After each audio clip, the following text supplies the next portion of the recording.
Shri Venkateswara gold తాకట్టులో ఉన్న మీ బంగారాన్ని విడిపించి కొనబడును.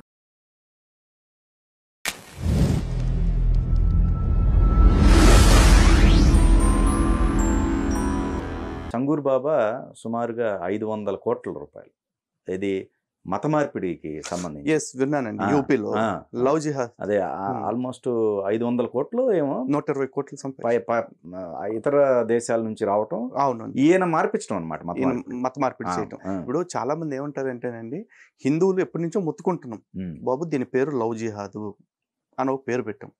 లవ్ జిహాద్ అనే పేరు పెడితే ప్రేమకు మతం ఏంటండి అని చెప్పేసి ప్రతి సెక్యులర్ కుక్క మా దగ్గరకు వచ్చి కబుర్లు చెప్తాడు. మేము చెప్తున్నామా ప్రేమకు మతం ఉందని? మేము చెప్పట్లేదండి. ప్రేమకు మతం లేదు, కానీ పెళ్ళికి మతం ఉంది. ఆడు ప్రేమించేటప్పుడు మతాన్ని అడగడు. ప్రేమలో పడేసిన తర్వాత అమ్మాయిని పెళ్లి చేసుకోవాలంటే మతం మార్చుకోవాల్సిందే. లేదంటే పెళ్లి చేసుకుని పిల్లల్ని కన్న తర్వాత వీటితో కలిసి ఉండాలంటే అమ్మాయి మతం మార్చుకోవాల్సిందే, లేకపోతే వీడు వదిలేస్తాడు. దీన్నే మేము లవ్ జిహాద్ అంటున్నాం. ఈ పేరు ఎవరికన్నా నొప్పి ఉందనుకోండి ఏదైనా అవయవంలో, ఆడు పేరు మార్చి చెప్పమని ఇంకో పేరు ఆడనే పెట్టమనండి. ఇలా ప్రేమించి మతం మార్చి పెళ్లి చేసుకోవటం, లేదా పెళ్లి చేసుకుని మతం మార్చడాన్ని లవ్ జిహాద్ అనకపోతే ఇంకో పేరు నువ్వే పెట్టా పేరు, అదే పేరుతో పిలుస్తాం. కానీ జరుగుతున్న ప్రక్రియ నిజమా అబద్ధమా దీని గురించి మాట్లాడుకోవాలి. ఈడెవడో చెంగూరు బాబాను, ఇంకోటి లంగా బాబాగాడు, ఎవడో కూడా బొచ్చుడుగాలు చాలా మంది ఉంటారండి. ఈ మత పెద్దలు అందరూ చేసేది ఏంటంటే, విదేశాల నుంచి వస్తున్న, అంటే ఈ అరబ్ దేశాల నుంచి వస్తున్న ఈ పెట్రోల్ డబ్బులు అయితే ఉన్నాయో ఆ డబ్బుల్ని కుక్క బిస్కెట్లలాగా బొక్కి ఈ ఊర కుక్కల్లాగా ఈ ఎదవల్ని హిందూ ఆడబిడ్డల మీదకి ఉసిగొల్పుతూ ఉంటాయి. హిందూ ఆడబిడ్డలు వీళ్ళు మాత్రం లవ్ల పేరుతోటి లేపుకెళ్ళిపోయి మతం మార్పిడి చేస్తారు. వీళ్ళ ఆడపిల్లల్ని ఏం చేస్తూ ఉంటారు, ఓల్డ్ సిటీలు మీరు చూశారు కదా, అరబ్ షేకులకి ఆఫ్ రేట్కి అమ్ముకుంటూ ఉంటారు. అదే మళ్ళీ హిందూ అబ్బాయి బైక్ మీద ఎవరన్నా ముస్లిం అమ్మాయి ఎప్పుడన్నా ఫ్రెండ్లీగా వెళ్తుంటే కూడా వాళ్ళని ఆపి రోడ్ల మీద కొడతారు. నీకు సిగ్గులేదా, ఒక హిందూ బైక్ ఎక్కేవని అమ్మాయిని కొడతారు, ఆ హిందూ అబ్బాయిని కొడతారు. ముస్లిం అమ్మాయిని బైక్ మీద ఎక్కించుకుని ఎట్లా తిరుగుతున్నారా అని చెప్పి ఈడు కొడతాడు.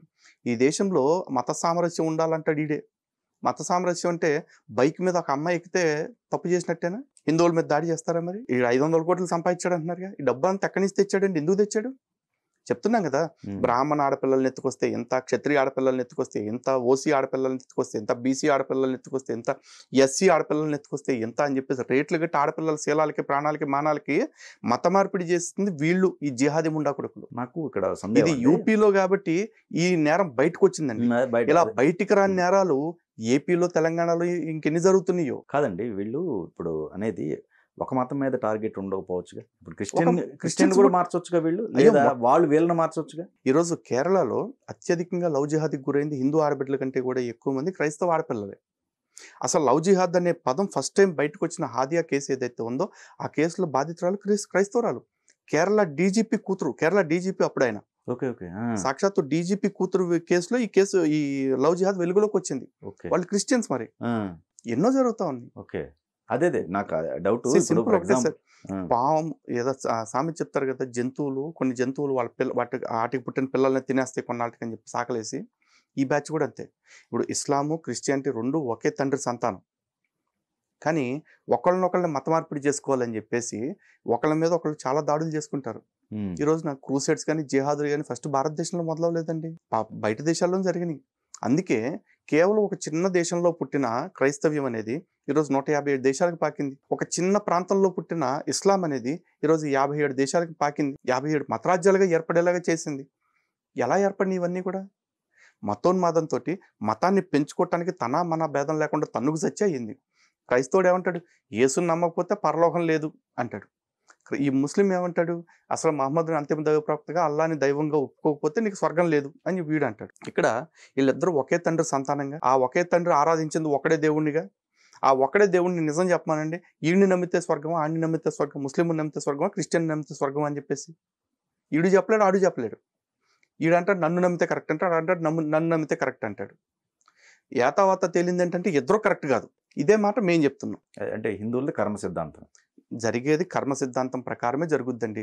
దేవుడు అనేవాడు ఒకటి నిజంగా ఉంటే డే టు డే ఈరోజు కూర్చుని, ఈరోజు అంజి గారు చెక్ షర్ట్ వేసుకోవాలి, లేకపోతే Lalit Kumar light orange shirt వేసుకోవాలి, ఇట్లా చెప్పడు. మనం ఏం చేయాలనేది మన కర్మను బట్టి ఉంటుంది. బుద్ధి కర్మానుసారిని, కర్మ ఏ విధంగా జరగాల్సి ఉంటుందో మన బుద్ధి ఆ విధంగా మనం నడిపిస్తుంది. ఈ రోజున నిజంగా దేవుడే ఉంటే కనుక, క్రిస్టియానిటీ, ఇస్లాం ప్రకారం ఒకటే జన్మ కదండి, పునర్జన్మ లేదుగా. మరి ఆ ఒకటే జన్మ అయినప్పుడు యేసుని నమ్మితే స్వర్గము, లేదా అల్లాని నమ్మితే స్వర్గము, మిగతా వాళ్ళందరికీ నరకం అని చెప్తున్నారు. నన్ను అల్లాని యేసుని నమ్మనోడిగా ఎందుకు పుట్టించాడు? నాది ఒకటే జన్మైనప్పుడు. వాళ్ళని మాత్రం నమ్మే వాళ్ళకి ఎందుకు పుట్టించాడు? దీని మీద ఎవరన్నా క్రైస్తవుడు కానీ ముస్లిం కానీ చివరిదాకా టైం ఇస్తున్నా వాళ్ళకి. అంటే నేనున్నంతకాలం టైం అండి. ఓకే. ఎవడన్నా ఎప్పుడన్నా వచ్చి డిబేట్ కూర్చుని ఇది నేను నిరూపిస్తాను మా గ్రంథాల ఆధారంగా వస్తాడో రమ్మానండి. డివోషనరీ వేదికగానే కూర్చుని వాళ్ళతో చర్చ చేద్దాం.